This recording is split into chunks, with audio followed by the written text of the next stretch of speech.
So many of us love to travel, to explore, to learn, to relax and revive. As the world reopens, we all have an incredible opportunity to change and reset tourism to be more sustainable.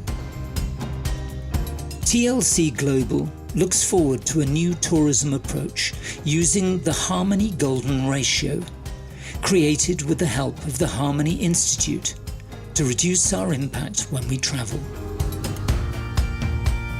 It's an approach that values the best things in life, yet is mindful of our footprints.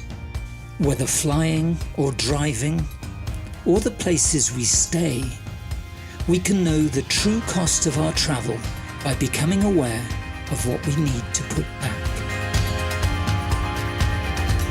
When you travel, you can be in harmony with nature and protect local culture and heritage by asking yourself or your destination to measure, reduce, offset your impacts on the climate, biodiversity, the environment, and people.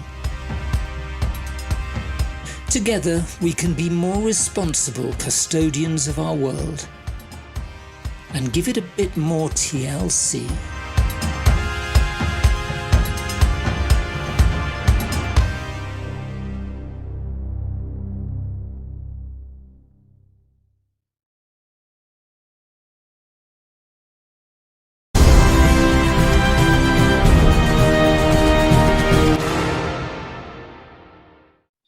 Hello and good afternoon. My name is Jürgen Steinmetz, joining you from breaking news from the Breaking News Show and eTurbo News here in beautiful Honolulu. It's a really bright, sunny day. It's about 82 degrees. It's a little bit on the warm side, and calm winds and really perfect beach weather today. How's everything in College Station, Texas?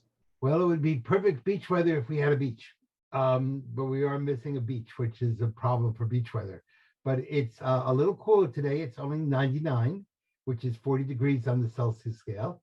So that's a little bit cooler. We kind of have a cold front right now. It's today and tomorrow and the next 3 days, it'll be just about 99 or 100, which is ironically cold. It's not really cold, but and it's hot, somewhat humid. And if you're smart, you don't walk out in the middle of the day. The old famous saying, only mad dogs and Englishmen are out in the noonday sun, may not be true for the Englishmen, but it may be true for people in the center of the United States in places like Texas. It's not very smart to be walking when it's this hot outside and the sun is that bright. And it's, of course, it's important to drink water during days of heat. We're lucky here in Hawaii because the temperature doesn't fluctuate very much. It's about the same all year around here, but we don't really get 100 degrees temperature. So that's... Yes, I know. Hawaii really, that's one area where Hawaii really is outstanding. Of course, the problem is getting to Hawaii is not so easy right now because of the airline industry and all the problems that are taking place with hundreds of flights being canceled, prices going to the roof. And this is not only a problem in the United States, it's also a problem in Europe and other parts of the world. And there are a lot of reasons for this. One is that governments insisted that if you were not COVID vaccinated, you could not work as an air controller. And so there's now a dearth of air controllers, and there's a dearth of pilots, and there's a dearth of plane crews. So that it's not that they don't have the planes, they don't have the people to fly the planes. And it's not only not the people to fly the planes, of course, that's the most important part, but airports have real issues with catering. We did a story not too long ago on LSG in San Francisco, where they couldn't get the water and the beer coming in from Europe. And they didn't, of course, want to buy local beer and local water. So people flew across the Atlantic without any water. And but it's even worse when you see how it is in Europe. There are literally none of the flights that are supposed to have foods. In business class, you get a banana now. People cannot catch up. There is a real shortage of staff. And I see it every day here when I go to restaurants. The restaurants appears to be empty. There's a long line outside, and I said, "So why? What's the problem? Why can't we sit down?" He said, "We don't have enough waiters." Yeah, yeah. That and part of that is actually a recurring from two parts from COVID. Part of it is because people were told if you had to have a certain number of vaccinations in order to be able to continue working, and a lot of people didn't. And then the other side of that is the government was giving out lots of free money, and a lot of people said, you know what, I can make more money staying at home, and I'm not paying taxes on it than if I'm going to work, and I'm paying taxes on it. So we have a huge exodus of people from work. They don't want to work, and therefore, wherever you go, certainly in much of the United States, it's employees seeking employees, employees needed, please apply for a job. But that really impacts tourism because tourism is such a dependent industry when it comes to employment, and it's a service industry. And if you don't have people to give service, you don't have an industry. And this is a real issue. Then, of course, we have immigration restrictions. So even though people are hungry in countries like the Philippines, where the service industry is big on anyone's mind, and there's plenty of people who would love to live in the United States, they cannot come here because of visa restrictions, and we don't have enough people. Well, they can as long as they cross illegally the border from Mexico. Yeah, but not everyone wants to do Yes, that. but we have right now 186 countries having crossed the border. We have this year will be over 2 million illegal immigrants. And right now we have a caravan with 16,000 illegal immigrants going through Mexico. So you might not be able to fly into the United States with a legal visa, but as long as you're prepared to be illegal, you don't have a problem because this current government will provide you with everything you need. So it's But you don't get the job you wanted, and let's Yes, keep it on the up and up. And most people don't want to come here or anywhere illegal. That is a Well, actually, that's really, the data isn't correct on that. First of all, the hotel industry has huge amounts of illegal people working in it. A matter of fact, one of the reasons that you have so many security issues in that hotel industry is that people take advantage of people working in the hotel industry, especially women, and they say, "Okay, you're here illegally. Let's go to the cops." So what you have now is an underclass of slavery. You have men being turned into slaves, women being turned into sexual slaves, and of course, we now have children being slaves. In fact, slavery is as high as it's been since the Middle Ages. Yeah, that is definitely something what is alarming, and you're absolutely right. This is a global problem. Human trafficking always has been a problem, and specifically after a crisis like this, it becomes even more as a problem. And if people think we're immune here in the US or in the UK Wow. or in the European Union, we're not. Right. And that is shameful because it not only Slavery is a very major issue. And you would like to think that it went away hundreds of years ago. And this is something that comes from primitive times. No way, no way. And if you look at the cartels coming across the border in the United States, the normal charge now is $8,000 to $10,000, and they brand the people so that they can go after them. So they can't provide all the money. They go after them once they're in the United States, and they garner their wages. So this is an industry that has got to be really thought through. The open borders on the southern part of the United States has become a true disaster. And of course, if you look, Latin Americans are furious because what's done is that it's depriving them of their own workforces. And we're not only hurting Americans who are now earning less money, but we're hurting Latin Americans also. So there's a real issue here that has to be looked through. And the tourism industry is very much involved in this because you have illegals working in restaurants, you have illegal people working in hotels. You don't have them working in airlines, you're correct on that. But on many of the other services, and certainly in the whole prostitution industry, which I hate to point out, which is both male and female, this is a huge industry. The sex industry is a huge industry, unfortunately. And the tourism industry has got to think through how are we aiding in that awful industry. Yeah, and of course, every place in the world is different. If you look in at Europe again, you may not have that many people illegally trying to come into the European Union, but you have the refugees. We don't really work with the refugees. I mean, there's only a fraction of the refugees coming to this country here in the United States, Yes, and they're all going Europe, so they are legal in a way, but they're unexpected. Let's put it this way. So yeah, this they're unexpected. That's true. And people, of course, there's a lot of resentment in Europe about some of the refugees, because some of the Europeans will argue that refugees are getting more money or more benefits than the local citizens. I was in Switzerland, and the Swiss police were telling me that if a refugee wants to work, he or she will lose all of his or her benefits, and they're making up to 3,000 euro a month plus paid vacations, and so they can't get a job because they're going to take a pay cut to work. yes. And it's the same situation in not only in Switzerland, I can tell you. And so the system isn't perfect. Every country has its Oh, it's not share, for. and I there was thinking I'd like to be a refugee in Europe, and you get free housing. You even they even pay for your television. So I'm thinking, yeah, but I don't want to be bored. I love to work. I love my job. yeah.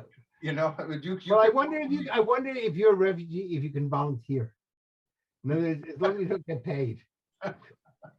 well, there's a lot more going on in this world, and of course Yeah. that is a major issue. And you're right in the part of tourism, parts of so many flights getting canceled all across the world these days because of not enough people to work in this industry. But also becomes a safety concern, doesn't Yes, it? it is. In a way? Yes, it is a big safety concern. And a matter of fact, I believe now a number of nations yesterday suggested that airlines, rather than postponing or delaying flights, just cancel the entire flight. In other words, just say, we're no longer going to fly from point A to point B. It's the flight's gone. And I know that's happened here in College Station. We had a flight, we had 4 flights a day originally between College Station and Houston. And then it became 2 flights a day. And now it's no flights a day. And not only did those people lose their jobs, but where before I could just go to the College Station airport, fly to Houston, and then go on to wherever I wanted to go, I now have to drive to Houston. And when you're coming back from Europe or someplace else, that's very tiring. Very often I have to spend the night in a motel because I don't want to fly. I don't want to drive the 100 miles after I've flown all night. So And the Peter, there flight are so cancellations, many, there are exceptions. I'm always amazed when I look at Turkish Airlines, for example. Every day we're getting press releases, Turkish Airlines expanding. It now has by far the largest international network of any carrier. Believe it or not, they added a second airport in Montenegro. Montenegro is the size of probably College Station and a greater College Station, let's put it this way. It's very small. And Turkish Airlines flies nonstop from Istanbul every day into the capital city and into another city, what is like 50 miles away from there. And so there are airlines, they are expanding, they find the crew, but I guess that is a national. well, and I think also probably your options in Turkey are much less. Um, and so, and the Turkish government may not be quite as willing to allow you the freedom to not work that some of the Western governments do. So there may be some real social and political reasons. Turkey has some political issues, to say the least, and that may be a reason. It may also be Turkish Airlines is really one of the stars of Turkey, just like Qatar Airlines. Qatar as a country doesn't have much, but boy, do they have a great airline. And It's the many same people with think, Emirates for Dubai. So they do it in Singapore Airlines for many years for Singapore and Asia. There are a lot of excellent airlines that do excellent business and expanding in business. So the Right. situation we have in the United States and in Europe is different. Maybe we're struggling while others are expanding. I understand China has huge problems in getting enough pilots to fly uh, in China, so they have the same problem or even worse than what we have here. So every country is different, but it looks like really the 3 or 4 major carriers that are known for transit travel. So it's not like people going specifically to Turkey, Qatar or Doha or Dubai or Abu Dhabi. These carriers, Turkish Airlines, Etihad, Emirates, and Qatar Airways, are doing excellent, and they're expanding every day. I think though they're the great exceptions to the rule. Um, and they may all be have government sponsorship. I don't know that, but I would not be shocked if they don't. Um, the American and European airlines and the Latin American airlines are all businesses. They have to show profit. I would guess that the 4 airlines you mentioned may not have to show quite the same profit because they may have government subsidies. Well, but Turkish Airlines, again, I'm not after Turkey, I'm just getting a lot of their press releases, claimed they have a record profit. Even now after COVID, when everyone is still hurting, Turkish Airlines is doing fantastic. They had the highest profit ever made.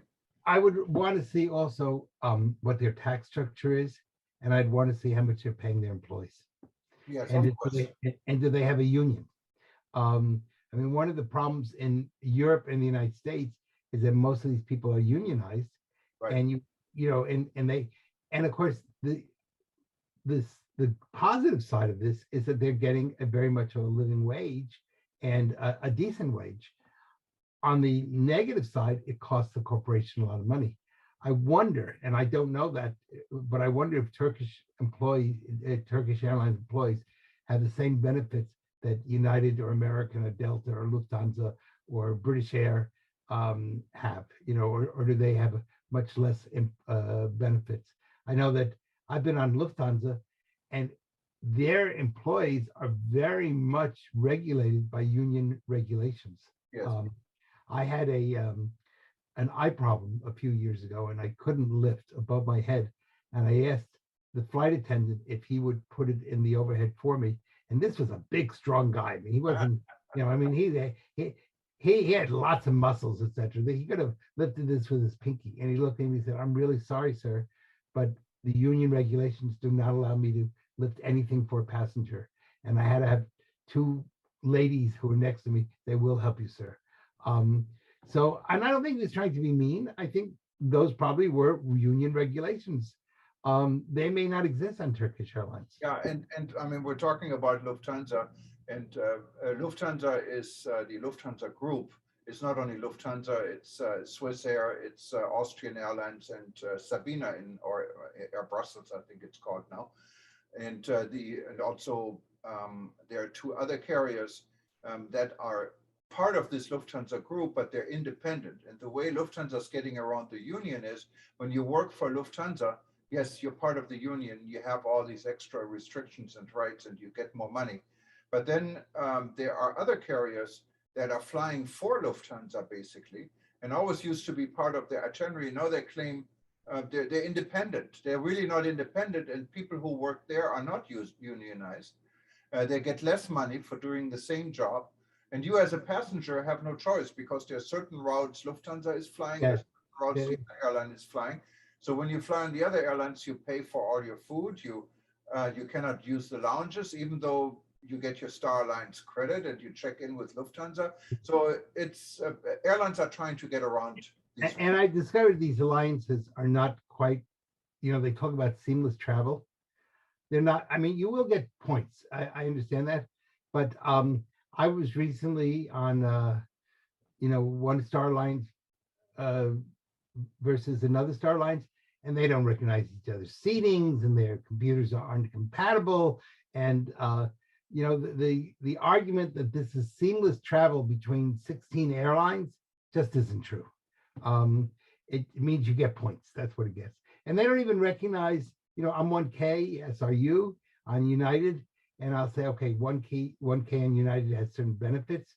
And they'll say, that's true, go on United. But if you're on another Star Alliance, you get a free extra back, which I don't need, but there it is. So I think that's a real issue in airlines. And I think the other issue that we're going to see, and we have to really think a lot about this in the tourism industry, and that is the issue of the main economic problems that we're seeing more and more.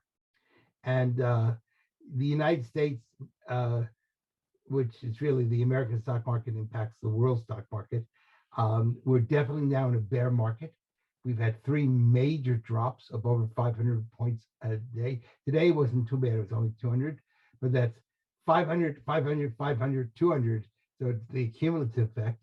I saw an article today in CNN and another article in the New York Times advising people to keep 5 years worth of cash so that they don't have to sell any of their stock, and saying if you can postpone travel, if you can postpone other non-necessity items with inflation, which is not running, the government says 8%, but it's really 18% if we're lucky.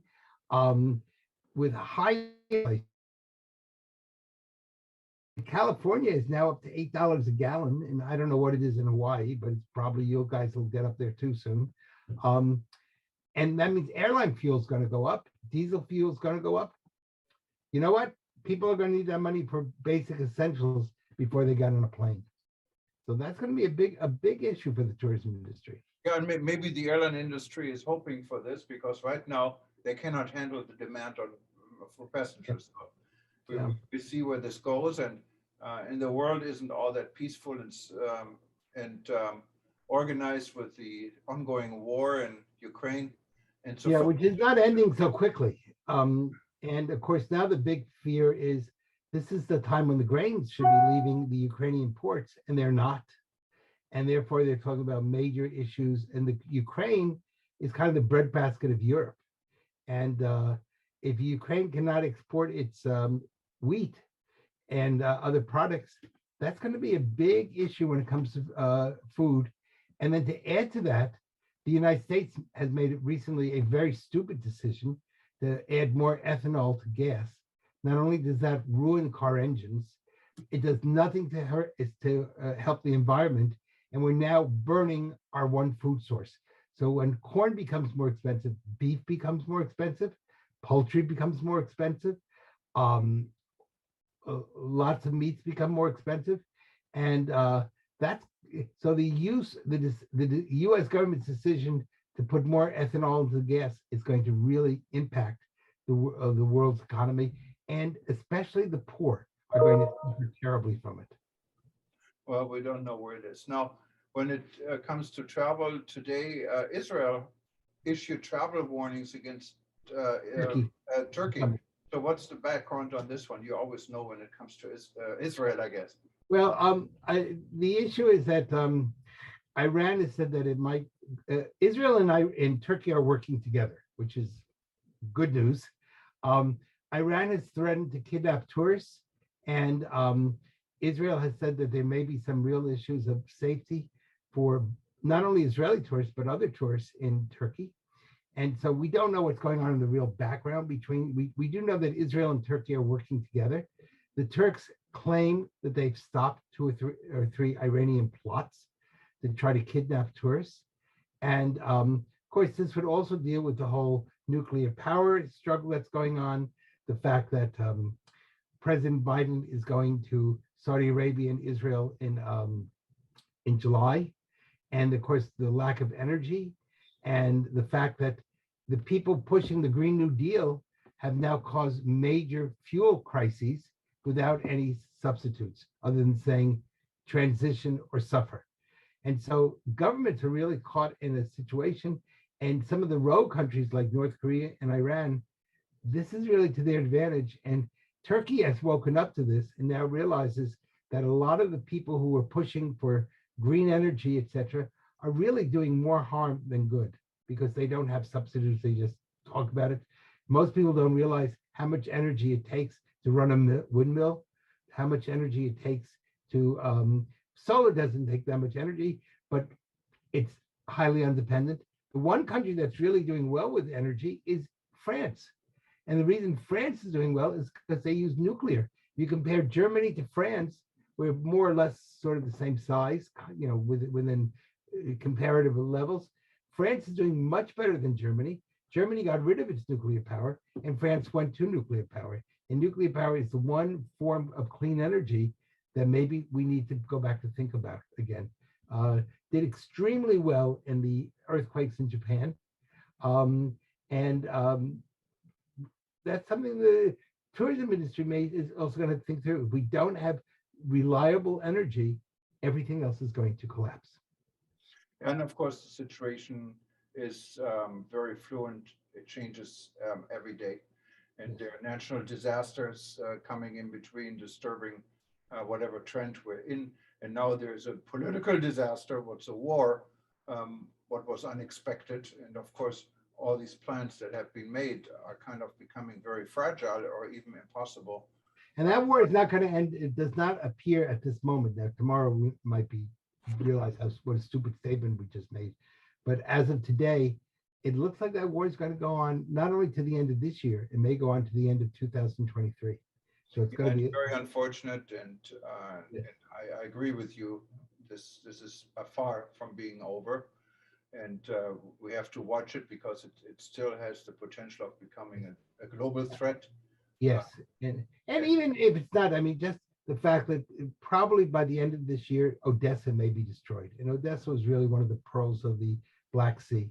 And these are places you can never get back again once they're destroyed. I mean, you can build new buildings, but you've lost all the antiquity and the beauty and the art of 17th century or 16th century or 18th century buildings.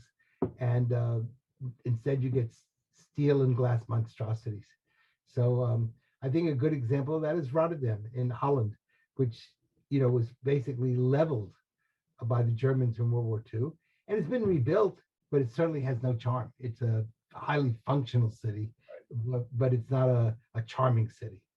Yeah, and Odessa, of course, our thoughts go out with Ivan Liptuka, Yes. who has been a contributor for our publication, who is involved in the World Tourism Network and is the co-founder of our Scream campaign. He is, for those that know him, is in Odessa. Him and his son are defending Odessa, and his wife is cooking for hundreds of soldiers every day. So these people are amazing how they stay in and they don't leave, and they're firm and they believe in defending. But so many have been now dead. So Yes. many have been killed. So many, you know, we see the stories of resistance, and we have to have great pride in those people. But, you know, we're not looking at the number of wounded, the number of dead, and the terrible price that's being paid, one by Ukraine, two maybe by Russia, and because so many of their soldiers have died, and three by humanity, because in a sense, when you have a war like this, it makes us all a little bit less human. Yeah, and it's not, and unfortunately, it's so easy to say it's the Ukrainian, it's the Russians. I can tell you, I have friends on both sides of the camp, and I love both of my friends from wherever they are. And it's not the people. And I know that Russians and Ukrainians are still friends. They're still talking. Obviously not the soldiers that are coming in and destroying their thing, but there is so much connection between these two countries. It's such a shame that this is happening. And we just wish them the best, and we hope the situation can be. Of course, a lot of the fighting is now where you don't see the people. You just shoot a missile from far away, or you drop all sorts of bombs, and you have no relationship to the people you're killing. So it's a very, very tragic situation. The world is in a very rough position. Hopefully there will not be a war in Asia, but we don't know. If China is not going to take advantage of this chaos and invade Taiwan, which would add a whole new wrinkle. Yeah, let's not even speculate on this one. We just hope this world, because peace and tourism goes together, as we always believe, and it's an important factor for tourism to function is peace. Yes, and tourism can help. About peace, because when you might want to end over the weekend. I'm going to be in Cancun, in Mexico, working with the government of Cancun and with many of their entrepreneurs. And Cancun is really looking for a rebirth. And one of the things they understand is they will not have good tourism if they don't have good tourism security. So I'm going to be working with Cancun in developing a new center to take care of tourists, a center of good training for the Cancun police, so that they have some idea about tourism security and making sure that when visitors come to Cancun, the only thing they have to worry about is maybe getting a sunburn. And that's on the tourist. But I'm really very proud that Cancun is now looking at ways to assure that when people come there, they're going to be safe. And that's part of the whole rebirth of Mexican tourism. Yeah, and to be honest, I mean, there is really no choice because Cancun is a great destination. I've been there. I've attended the WTTC conference last year, and it's living and it's breathing tourism. And without security, this industry will be dead. And people are going to be out of jobs. Businesses are going to close. So they really don't have a choice. So it's I'm glad. We see an example of that in Mexico, in Acapulco, where Acapulco has basically done nothing for their security, or very little. And other than people from Mexico City who spend long weekends in Acapulco, the city's tourism has died and the economy has collapsed, and you have tremendous poverty. So I think Cancun has learned that important lesson, and is not going to allow the Acapulco factor to impact them in Cancun. And good for Cancun. Well, Peter, I think we covered the world. Yes, we did. So, and I hope this week the stock market will recover. I know you got a lot invested there. Well, we all do, and you know, in the tourism industry is very dependent on the stock market, and it's dependent. And the last thing the world needs is for the United States to go into a recession, because that will hurt everybody. And as you probably know, the other part that's going to be interesting is the Federal Reserve, which is the Bank of the United States, is meeting tomorrow, and they're talking about a 0.75 increase in interest rates. And that means that housing is going to become more expensive. Everything will become more expensive in the United States starting tomorrow. And that's going to fuel inflation. And inflation is a killer for tourism. Right. Well, the news really hasn't been that great. No. The last few years. I mean, the encouraging part is that tourism is coming back. Besides everything, and just we have to just see how resilient tourism can be. And I know a lot of people have been working for resilience, and let's see how successful this is. But Peter, nice having you on this show again. It's your and my show. And so nice having you on the show again also. Yes. And take care and stay cool. Yeah, and anyone who wanted to be part of the show and see if we can include you with an interview, we now have a website where you can apply for this. Just go to breakingnewseditor.com/invitation, breakingnewseditor.com/invitation. When you fill this out, keep in mind, it's not an automatic guarantee. We're just going to look through this and make sure that your contribution is in line of what we're doing, and also would be interesting for our listeners. But you can easily do this and give us more details what you wanted to say and how you want to be part of our show. Anyone who wanted to look at events in the past, just go to breakingnewsshow.com or to our YouTube channel. And thank you again, Peter, and have a good evening. All right, take care. As they say in Hawaii, mahalo. Mahalo and aloha. Bye-bye. We know how businesses grapple to find a genuine environmental solution that talks to both stakeholders and customers alike. Travel has developed a financial model. It places a monetary value on what it takes for a business to pivot from a negative to positive impact on people, planet, and prosperity. An internationally verified model, we measure, analyse, and provide a roadmap for business change. We then communicate these initiatives and positive change to your stakeholders and customers. Organisations that deploy greater ESG initiatives and communicate it gain more customers and more profit. 21% to be exact. Music to your stakeholders' ears. Measure, mitigate, communicate, profit. Travwell.